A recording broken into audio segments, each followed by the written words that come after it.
Assalamualaikum warahmatullahi wabarakatuh. Bismillahirrahmanirrahim. Nahmaduka ya ghafuru ya syakuru wa sholli wa sallim barik ala sayyidina maulana Muhammadin wa ala alihi wa sahbihi asfa'in nama ba'du. Ya, saya ulang lagi ya. Berarti Rasulullah adalah Rasul yang sukses membuat sarana orang kembali ke Allah, mengakui kudrahnya Allah dengan sarana apa saja. Melihat rumput, melihat hewan, dan hewan itu ya apa saja. Gabah itu apa saja. Hewan yang melata di bumi apa saja, semua bukti kudrahnya Allah. Bahkan Rasulullah sukses membiarkan umatnya nggak ditunggui beliau tetap iman. Mergo ditunggui konsep sing super, gini kok Al-Qur'anul Karim. Jelas ya? Tapi caranya memahami ya seperti yang saya terangkan ini. Ya saya baca lagi ya, yang jadi annal mu'jizati pakai jamak muannats salim, annal mu'jizati al-madiyata, mukjizat-mukjizat yang sudah kelewat itu kanat khisyatan, bersifat fisik, tusyahadu bil absor, hanya bisa dilihat dengan mata kepala, karena qoti soleh wa aso Musa wa mu'jizatul Qur'ani tusyahadu bil basirah. Sementara mukjizatnya Quran disaksikan dengan mata hati, dan setiap orang punya mata hati. Fayakunu man yattabi'uhu li ajliya aksar li anna alladhi yusyahadu bi ainir ra'si yang qoridu bintirodi musyahidihi walladhi yusyahadu bi ainil aqli bakin yusyahiduhu kullu man ja'a ba'dal awal mustamirron.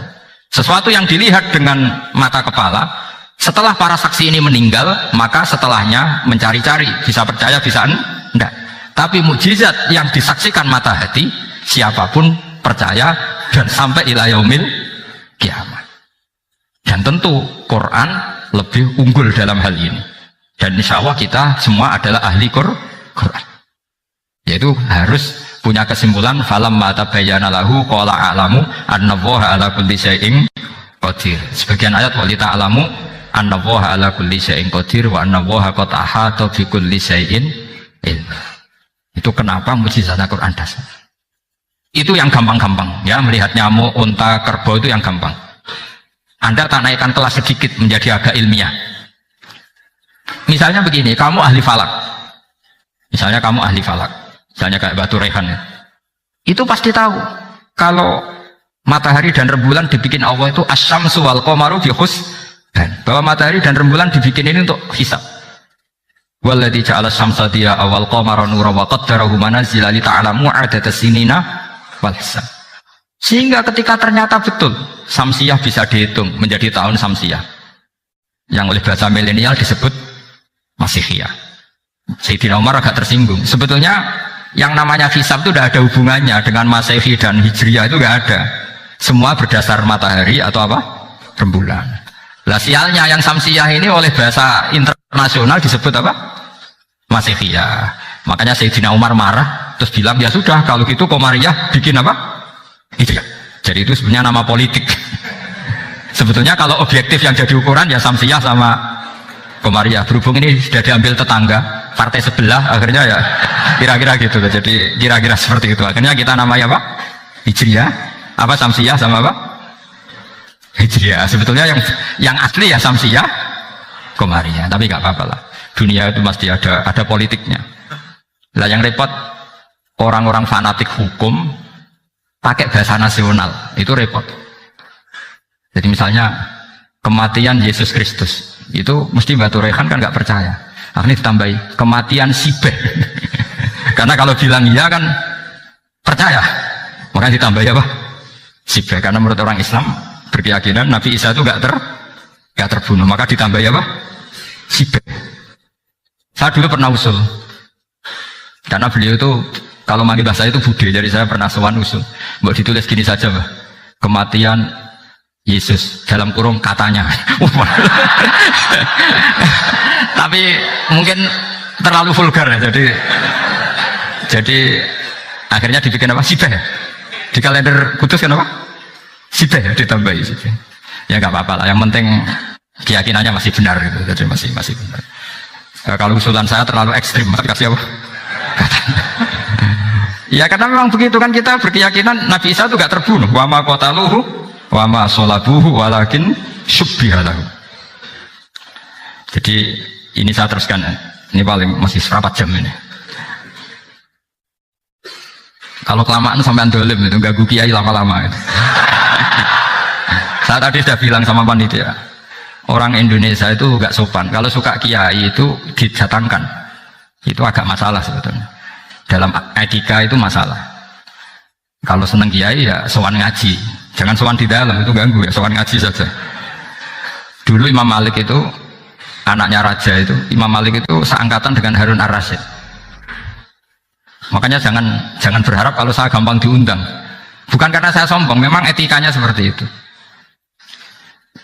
Jadi Imam Malik diminta datang ke istana untuk ngajar anak-anaknya Harun apa? Ar-Rasyid. Masyhur Imam Malik tersinggung terus kata bang, al ilmu yu'ta la ya'ti. Ilmu itu disowani bukan sowan. Akhirnya Harun Ar-Rasyid minta anak-anaknya datang ngaji ke Imam Malik. Itu anak presiden. Imam Malik berani, al ilmu yu'ta la ya'ti. Tapi kalian beruntung karena saya hormat sama bapak saya di sini. Wong makom buyut saya itu ya berarti apa ya? Ke selatannya makamnya saya Ja'far Shadiq itu di situ kan ada makamnya Mbah Soleh, Mbah Maksum, itu mbah saya. Nah, makanya dulu saya ngaji di sini lama di Damaran itu. Maksudnya lama itu ya mungkin setahun. Karena saya memang mulai kecil di Sarang, sampai sekarang saya masih ngajar di Sarang.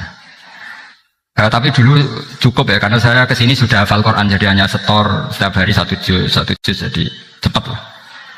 Saya tidak punya masalah ingatan, alhamdulillah, jadi cepat hafal. Saya terangkan lagi ya, ini penting ya, masalah mukjizatnya Quran. Selama ini orang tuh mau bilang tok, mukjizatnya Quran itu dahsyat, tapi nggak bisa menerangkan, itu masalah. Makanya kita harus bisa menerangkan mukjizatnya Quran dahsyat itu apanya. Yaitu tadi, tongkatnya Nabi Musa hanya disaksikan oleh orang yang di era itu. Toh tujuannya mukjizat adalah diakui kemudian orang menjadi iman. Lalu Rasulullah SAW beliau sudah intaqala ila rafiqil a'la. Tapi konsepnya Quran menjadikan orang yang nggak ditunggui beliau tetap iman ila yaumil kiamah. Itu yang maksud fa'arju an akuna aktsarahum tabi'an yaumal kiamah. Mukjizat saya itu cukup Quran kata Nabi, dan dengan mukjizat itu orang akan iman ila yaumil kiamah. Caranya seperti ini. Karena tadi sedasat-dasatnya mukjizat, tujuan utama orang terdikte supaya ikrar ngakui kudrohnya Allah. Yang ngono kok ngenteni tongkat sakti lah opo, cukup deloknya mau. Paham ya? Jelas ya? Alhamdulillah, mau naik kelas ini sudah benar ini sudah benar. Terus kedua begini, kedasatan Quran lagi. Quran itu bisa merunut, mentartibkan logika. Bahkan logika ini logika yang universal. Siapa saja merasakan logika itu. Misalnya begini, dulu orang kafir itu punya Tuhan banyak. Tentu yang dipertuhankan ya mana? Yang dipertuhankan itu banyak. Karena pikiran mereka urusan banyak, problem banyak, ya Tuhannya harus banyak. Ada BPKB 3D kan, istri cerewet macam-macam lah itu kan. Problemnya banyak, maka Tuhannya harus banyak. Karena Tuhan itu maknanya penyelesai masalah. Sehingga kalau masalahnya banyak, Tuhan harus banyak. Ketika Rasulullah membawa konsep satu Tuhan, mereka janggal. Makanya mereka bilang, aja'alal alihata ilaha wahida inna hadza lasyai'un ujab. Masa Tuhan satu? Ini aneh, nggak bisa. Tuhan harus banyak karena masalah kita banyak. Itu terpatri di otak mereka, terpatri. Lalu Nabi dengan santai diajari Allah menerangkan, andaikan kalian punya majikan banyak dan perintahnya beda-beda, kamu suka enggak? Ya enggak suka, Mat, enggak enak. Punya majikan banyak itu udah enak. Milih mana majikan banyak sama satu? Satu aja, Mat. Tuhan kamu adalah majikan kamu. Kalau banyak kamu bingung. Ya Mat, satu aja Mat. Itu segampang itu. Jadi menggiring, Tuhan itu kan bos kita, tuan kita. Kalau banyak berarti yang memerintah kita banyak, dan bisa konflik bos-bos kita ini karena berebut anak buah tadi. Akhirnya mereka, kalau kamu punya majikan banyak dan perintahnya beda-beda, semuanya minta dilayani, kamu pusing enggak? Ya pusing, Mat. Minta yang mana? Majikan banyak sama satu? Satu saja, Muhammad. Ya Tuhan kamu adalah atasan kamu, maka harus satu. Mereka paham. Oke, Mat, Tuhan satu. Jadi yang dimaksud dorobawaw matalar rojulan fihi syuraka umutasyakisuna wa rojulan salamal lirojul hal yastawiyani masalah. Langsung alhamdulillah. Karena mereka yang paling bodoh pun paham dengan logika itu, paham. Kalau Tuhan banyak, perintahnya banyak, kita repot. Maka Allah bikin satu masalah, yaitu rojulan fihi syuraka umutasyakisuna wa rojulan salamal lirojul. Satu lelaki, satu bos, satu perintah. Kayak apa mudahnya Allah. Kemudian mereka tetap menuhankan Lata, Hubal, dan Uzza. karena mereka dipertuhankan. Sebenarnya nggak pernah Tuhan tapi dipertuhankan. Allah memberi contoh tuh sederhana sekali. Wa daraballahu mathalan rajulaini ahaduhuma abkam la yaqdiru ala syai'in wa huwa kallun ala maulah aina ma yuwajjihu la ya'ti bi khair hal yastawi huwa may ya'muru bil adl. Kata Rasulullah, Lata itu menurut kamu apa? Ya Tuhan kami. Muhammad, Hubal ya Tuhan kami. Uzal ya Tuhan kami. Lalu kalau mereka kotor ya saya mandikan. Kalau hidungnya coplok ya saya tata. Terus kata Rasulullah begini, kamu mau nggak punya budak atau pembantu yang buta, tuli, bisu? Kamu mau nggak punya pembantu? Pembantu loh ya, pembantu itu budak zaman dulu. Kamu mau nggak punya pembantu yang buta, yang tuli, yang bisu? Wah gak doyan mat, gak apa pembantu ngono. Yang pembantu saja kamu nggak mau yang gitu kok malah punya bos begitu? Orang yang tuli, yang bisu, yang kopok, jadi pembantu saja nggak layak kok malah jadi pangeran. Paham ya? Arca dan berhala itu kan nggak bisa apa-apa. Kamu mau gaji ngasih THR pembantu yang kopok, bisu, picek, mau? Wong jadi pembantu saja nggak sah kok mau jadi apa? Tuhan atau jadi majikan. Jadi Allah bikin contoh gampang sekali. Wador bahwa masalah rojulain ahaduma abkam layak kediru ala sein, nggak bisa apa saja. Bahwa kalon amala maulah anak yang repoti tok. Nama yuwajihu layati bihol. Tapi intinya berpikir seperti tadi itu salah, bahwa kalau saya berjasa banyak harus mendapat apa? Ini cara berpikir orang-orang Khawarij. Begitu juga era Sayyidina Umar, era Sayyidina Utsman, Ali, itu juga ngalami orang-orang yang ekstrim. Misalnya begini, saya contohkan korban-korban ekstrim yang real. Sayyidina Ali itu masyhur, dia punya musuh besar namanya Muawiyah. Karena musuh permusuhan ini tidak bisa dihindari. Jadi kalau dalam fikih Islam, ini anak-anak saya ajari fikih. Kalau orang mukmin membunuh orang mukmin itu hukumnya dosa besar apa kecil? Besar. Itu di bab kisos. Tapi orang fikih itu unik. Di fikih itu ada kitab usial namanya. Di takrib ada kitab usial. Dan di situ ada penjelasan mangkutila duna malih bahwa syahid. Orang yang dibunuh karena membela hartanya atau keluarganya, itu dia mati syahid. Kalau dia posisi membunuh, maka malingnya atau penjahatnya muhadarun damu, nggak punya hak untuk kisos karena dianggap nggak ada artinya darah. Nah sekarang begini, suatu saat ada garong ke rumah Anda, ingin membunuh Anda karena ingin mengambil harta Anda. Anda ingin ingat status mukminnya atau status garongnya. Terus kamu mau dibunuh diam aja, saya tidak mau membunuh orang apa? Mukmin atau membunuh orang muslim. Nah, kesulitan yang dialami Sayyidina Ali seperti itu. Orang-orang Khawarij cara berpikir enggak, Ali itu geblek. Wong mukmin kok pengen mateni mukmin. Muawiyah ya geblek pisan, wong mukmin kok pengen mateni orang mukmin. Padahal suasana sudah kacau. Ketika seorang penjahat mau membunuh yang punya rumah dan yang punya rumah ingin membunuh penjahat, itu namanya mukmin bentrok sama orang mukmin.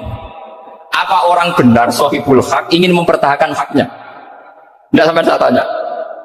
Itu sahibul hak, yaitu yang punya rumah ingin mempertahankan haknya. Meskipun dalam duel ini kadang terjadi pembunuhan. Nah di sini ya, ulama ahli sunnah menyebut masalah istihadiyah. Kelompoknya Sayyidina Ali mempertahankan nyawanya meskipun dengan cara membunuh pasukan Muawiyah. Pasukan Muawiyah juga mempertahankan nyawanya meskipun harus membunuh pasukan Ali. Zaman itu susahnya istihad seperti itu. Tapi orang Khawarij cara berpikir enggak, ini biang keladi masalah itu Ali sama Muawiyah. Akhirnya mereka malah rapat, ya sudah dua-duanya bunuh saja. Ya masyhur itu, akhirnya Sayyidina Ali dibunuh oleh orang Khawarij. Makanya ini penting ya, pentingnya ngaji seperti ini. Jadi kamu harus dilatih berpikir nubuwah. Ya dilatih berpikir apa? Nubuwah, disebut al-ulama warasatul. Meskipun dengan cara yang ekstrim, tapi pikirannya saja, jangan perilakunya. Saya punya contoh sekian kasus, sekian tragedi. Misalnya begini, saya itu dulu punya teman, dia soleh, bisa baca Fathul Mu'in. Dia itu janggal, bilang sama saya, Gus, tidak biasanya Rasulullah itu agak-agak nyindir orang fakir. Ini kok ada hadis kadal fakru ayakuna kufur, bahwa kefakiran itu mendekati apa? Kekufuran. Dia itu aneh sekali. Biasanya tidak biasanya Rasulullah kritik seperti itu. Walhasil ini singkat cerita, anak ini ngalami satu trauma. Dia itu miskin. Gara-gara miskin itu jadi burunya orang non-muslim. Dan sering disuruh nganter majikannya itu ke tempat-tempat lokalisasi. Dia mulai mikir, ini gara-gara fakir saya harus nganter orang ke lokalisasi. Mulai ingat dia, sedekah Rasulullah, ini gara-gara fakir saya jadi pengantar orang ke lokalisasi. Suatu saat majikannya itu benar-benar bangkrut. Malah tidak disuruh nganter, pokoknya carikan yang cantik bawa sini. Pusing. Nah, dia akhirnya walhasil lari terus keluar, terus dia cerita betapa ekstrimnya fakir, sehingga gara-gara fakir saya harus jadi penolong orang yang mau apa mas. Anda boleh berpikir ekstrim, tapi ekstrim dalam melawan kemungkaran itu tadi. Saya nggak boleh jadi fakir, tapi takutnya fakir yang nanti jadi alat kemas. Imam Ghazali juga punya contoh seperti itu. Imam Ghazali pernah marah besar ketika tren di Baghdad itu orang belajar fakir semua. Hatta la yakuna thamma tabibun illa min ahli dhimmah, kata beliau. Sampai di Baghdad itu tidak ada dokter kecuali orang kafir dhimmah. Akhirnya kalau ada ulama sakit, saya masih ingat pas kecil, kalau ada ulama sakit itu tidak boleh dibawa ke rumah sakit. Takutnya ketemu dokter muslim, non-muslim malah disuntik langsung apa? Mati. Akhirnya ulama saat itu berfatwa, orang Islam harus ada yang jadi dokter. Banyaklah gus-gus yang sekolah ke dokter. Yang masyhur seperti Sahal bin Abdul Fattah. Itu dulu putranya Ki Fatah yang menolong Pak Mahfud saat sembunyi. Saking idolakannya Basal, anaknya dinamakan Sahal, tapi dia jadi dokter spesialis bedah. Begitu seterusnya urusan negara. Dulu itu orang jabat itu tidak boleh, karena jabat itu dekat dengan syubhat, dekat dengan haram. Tapi gara-gara pejabatnya non-muslim, kalau bikin aturan ya ala non-muslim. Ulama akhirnya sadar, andikan kita yang jabat pasti tidak seperti itu. Bisa bikin perda ini, bisa bikin pelaturan begini yang menguntungkan Islam. Nah, jadilah banyak pejabat yang sekarang muslim. Tempat-tempat maksiat diobrak-abrik sama Satpol PP macam-macam. Kita untung. Tapi kalau orang-orang khawarij pikirannya pokoknya pejabat itu dekat dengan haram, dekat dengan syubhat. Padahal dengan kita jabat bisa bikin perda atau apa yang menguntungkan Islam.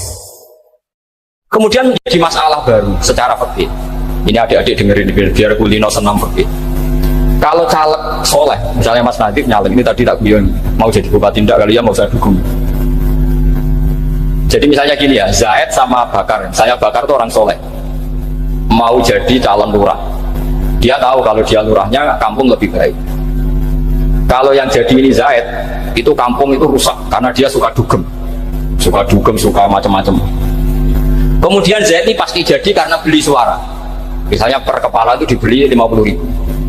Bakar ini kalau nggak beli suara kalah. Padahal dengan kalahnya Bakar artinya kemenangan kemungkaran. Itu zaman era Fathul Mu'in, muridnya Ibnu Hajar Al-Hitami. Ibnu Hajar muridnya Abu Zakaria Al-Ansari itu fatwa. Yang soleh ini wajib beli suara, bukan boleh, wajib beli suara. Nah, tapi ini namanya tidak nyuap, perlu dicatat. Ini namanya tidak nyuap. Jadi tidak bisa kamu kaitkan misalnya ar-rosi wal murtasi finnar. Yang nyuap maupun yang menerima suap adalah sama-sama di neraka. Tidak bisa seperti itu, karena logikanya dibalik. Sekarang Bakar ini beli suara itu untuk membeli kebenaran, untuk mengawal kebenaran. Zaid beli suara untuk menopang kebatilan. Berarti namanya Bakar ini penyuap atau pembeli kebenaran? Pembeli kebenaran. Harus dibedakan. Nah, ini pentingnya ulama. Memang nyatanya seperti itu. Yang dikatakan nyuap, riswah itu adalah membayar uang li'ibtalil haqqi, untuk membatalkan kebenaran atau membenarkan kebatilan, itu namanya nyuap. Tapi kalau mengeluarkan uang untuk menghakkan barang hak dan membatalkan barang batil, itu namanya uang perjuangan. Nah, ini pentingnya mikir. Jadi ulama itu mulai dulu sudah ya. Nah, sekarang sudah banyak orang-orang khusyuk yang biasa di masjid khusyuk. Kalau ditanya zaman akhir rusak kabeh, wong soleh-soleh wis nyuap. Kalau orang soleh ini tidak nyuap ya tidak jadi. Kalau nggak jadi mereka nggak ada yang jadi DPR, nggak ada partai Islam, habis malah Indonesia. Saya itu punya kenalan banyak pakar-pakar di Jakarta, itu cerita saya, Pak Bahar. Indonesia itu solusinya gampang. Kita ini punya Bali, punya Batam. Itu kalau Bali dimakaukan, Batam dikayakan Hollywood. Amerika kaya itu bukan karena hebat, pornografi dijual, tinju Di Nevada itu dijual, di Las Vegas dijual, apa saja dijual.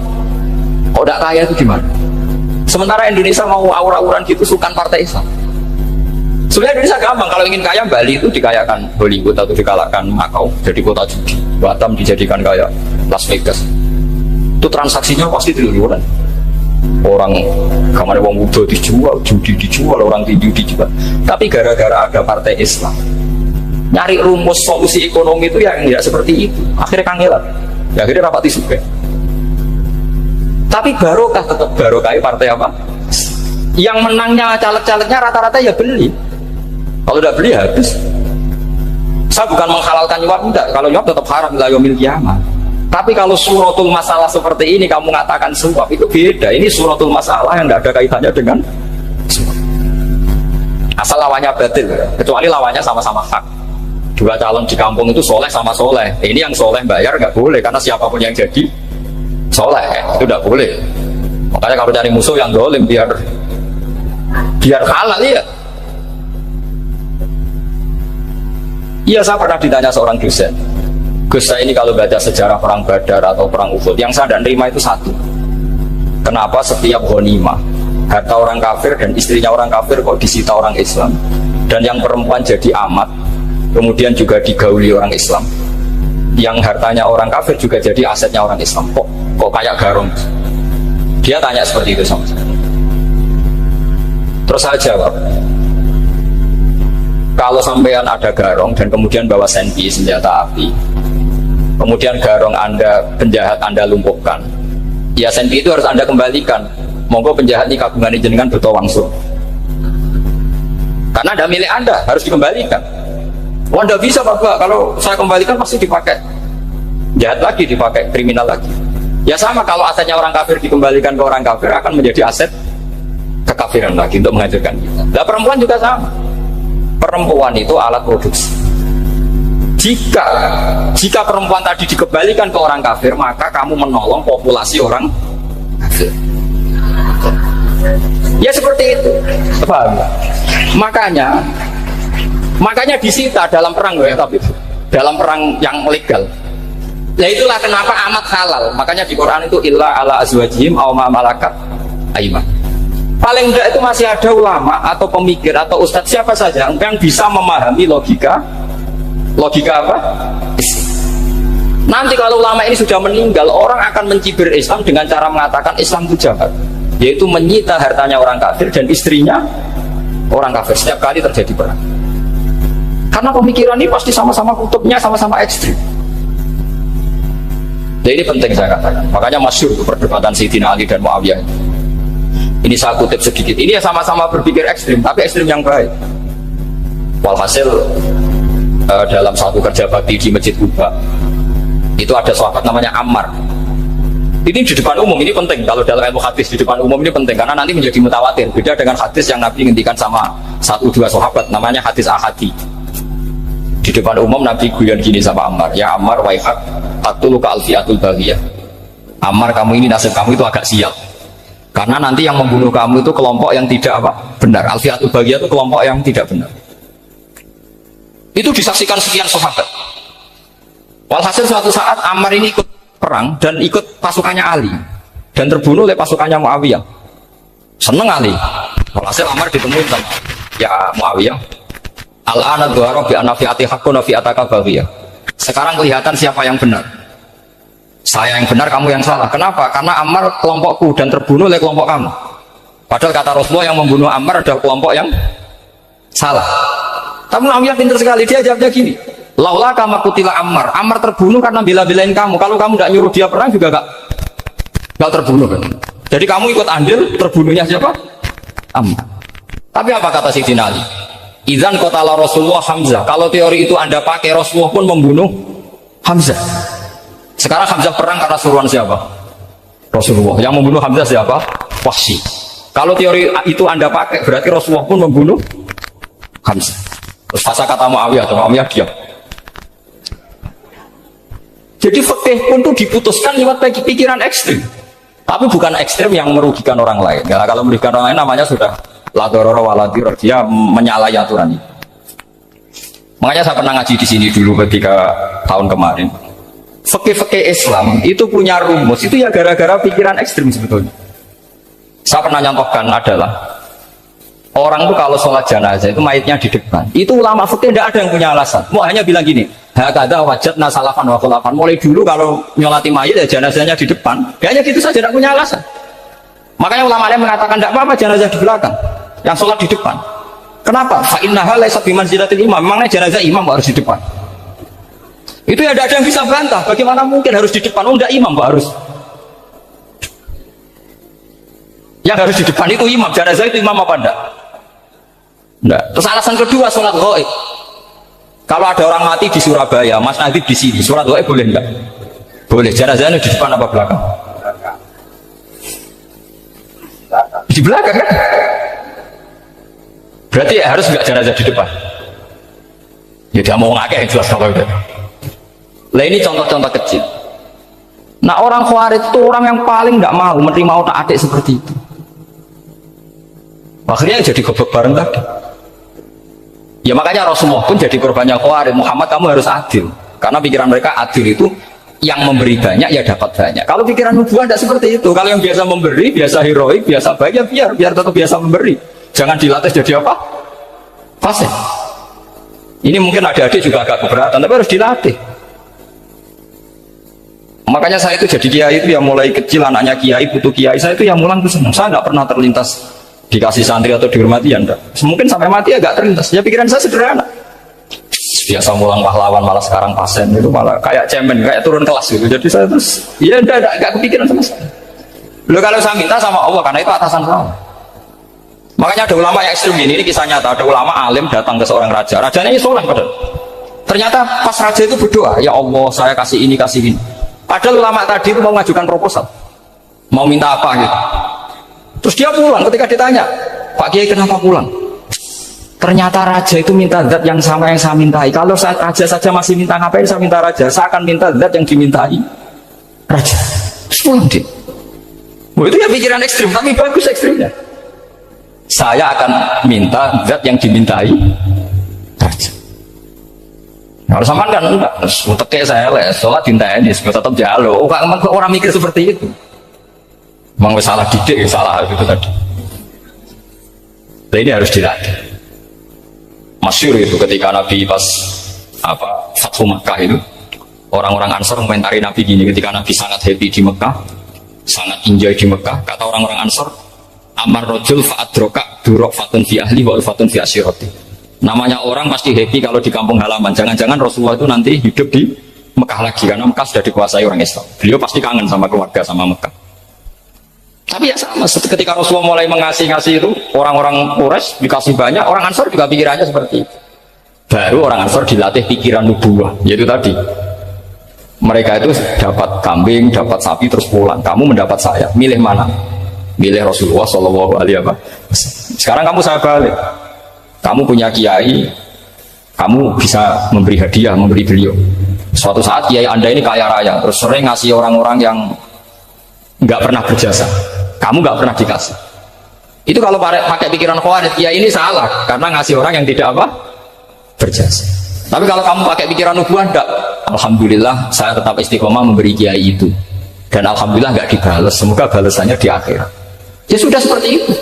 Kalau pakai pikiran gengsi tadi seperti itu, masa biasa memberi sekarang posisi diberi, saya turun kelas. Jadi sebenarnya pikiran ekstrim itu boleh, tapi untuk yang seperti ini bukan ekstrim itu. Makanya ini disebut al-hujjat. Al-hujjat itu satu logika yang bisa mematahkan asumsi awal. Dan ini saya harap santri-santri matolek putra maupun putri berpikir seperti ini, sehingga sama. Jadi misalnya sekarang dibalik. Kalau ada orang NTT yang masih non muslim, itu orang kafir yang harus dibunuh atau orang kafir yang harus didakwai. Mesti pikirannya itu, kalau Nabi itu ya semua yang didakwai Nabi dulu orang kafir. Nah, ketika Nabi di Mekah itu pertama ketemu orang kafir itu dibunuh atau didakwai? Didakwai. Ya berarti pilihan sekarang ya didakwai bukan dibunuh.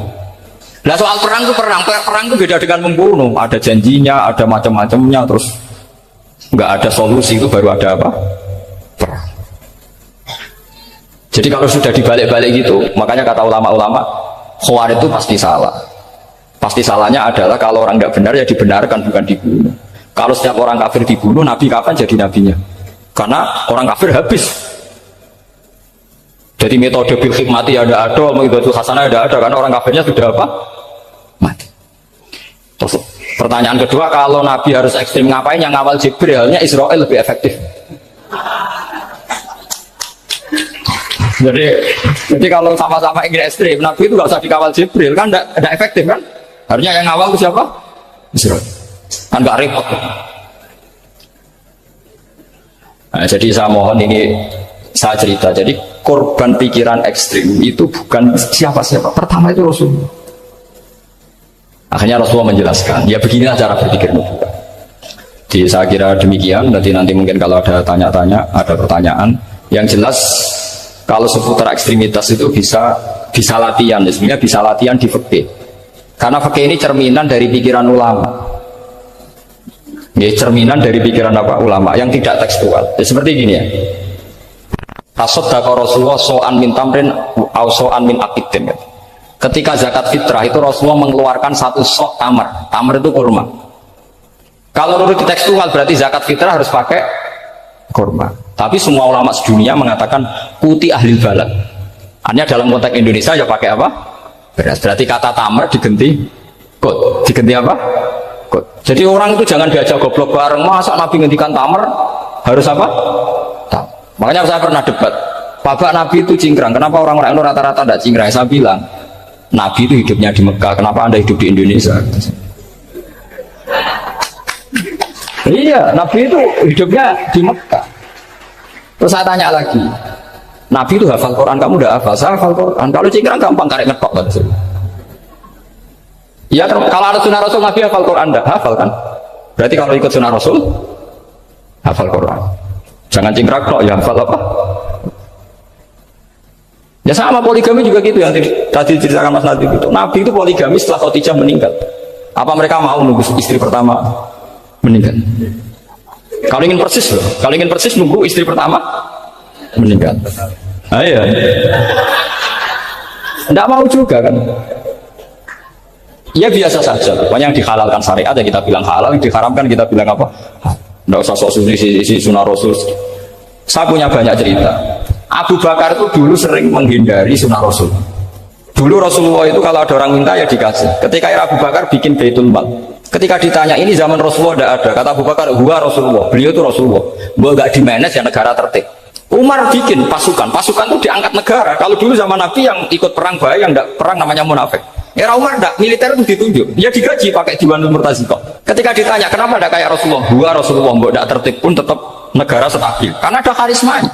Jadi kadang-kadang dalam banyak hal itu kita malah tidak boleh persis Rasulullah karena kadang banyak khususnya. Yaitu contoh yang paling masyhur di fikih ya kayak Nabi itu Reka 9 itu khususnya. Dalam strategi juga sama. Dalam strategi memanage negara juga sama. Banyak sahabat yang punya ide yang zaman Nabi itu tidak ada. Ketika ditanya kenapa tidak persis Nabi, katanya huwa Rasulullah. Ya Rasulullah itu meskipun seperti itu, meskipun tidak tertib secara rasional, tetap dikawal wahyu. Makanya negara baik-baik saja. Kalau saya ini hanya Abu Bakar, kalau tidak ya repot. Umar ya sama, bikin Diwanul Murtaziqah. Utsman juga sama, di manage negara. Sayyidina Ali juga di manage. Kalau Nabi tidak. Tapi tidak apa-apa karena ada karisma.